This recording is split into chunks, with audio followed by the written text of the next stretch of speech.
পারিবারিক মামলার বিচার কাজ অনলাইনে পরিচালনায় ঢাকা মহানগর দায়রা জজ আদালতে চালু হলো ই পারিবারিক আদালত। সোমবার অনলাইন প্ল্যাটফর্মটির কার্যক্রম উদ্বোধন করেন আইন উপদেষ্টা ও পরিবেশ উপদেষ্টা। দুই উপদেষ্টা বলেন, নারী ও শিশুদের বিচারিক সহায়তা দিতে ই পারিবারিক আদালত যুগান্তকারী পদক্ষেপ। স্বল্প সময়ে দুর্নীতিমুক্ত সেবা দেবে এই প্ল্যাটফর্ম।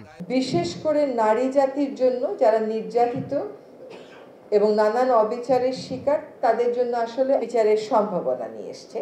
এটাতে যে ভোগান্তি কমবে, সময় বাঁচবে, দুর্নীতি কমবে, খরচ কমবে, এটা নিয়ে আমাদের কারো কোনো সন্দেহ নেই। এ সময় সংস্কার প্রসঙ্গে আইন উপদেষ্টা বলেন, অনেকের মাঝে বিভ্রান্তি রয়েছে। সংস্কার মানে শুধু সংবিধান পরিবর্তন নয়, অতিরিক্ত সংস্কার আবার রাষ্ট্র কাঠামোকে দুর্বল করে ফেলে কিনা তাও ভাবতে হবে। আমরা মনে করি সংস্কার মানে হচ্ছে সংবিধান পরিবর্তন করা। বাংলাদেশে আমি শুনি যে অর্থনৈতিক খাতে সবচেয়ে বড় সংস্কার সেটা হচ্ছে ভ্যাট চালু করা, ঠিক কিনা? তো ভ্যাট কি সংবিধান পরিবর্তন করে চালু করেছিল?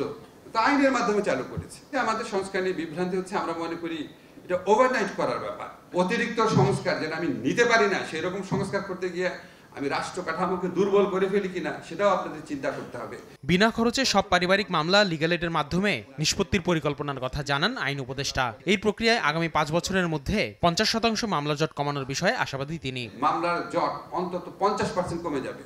আসিফ মোহাম্মদ সিয়াম, সময় সংবাদ, ঢাকা।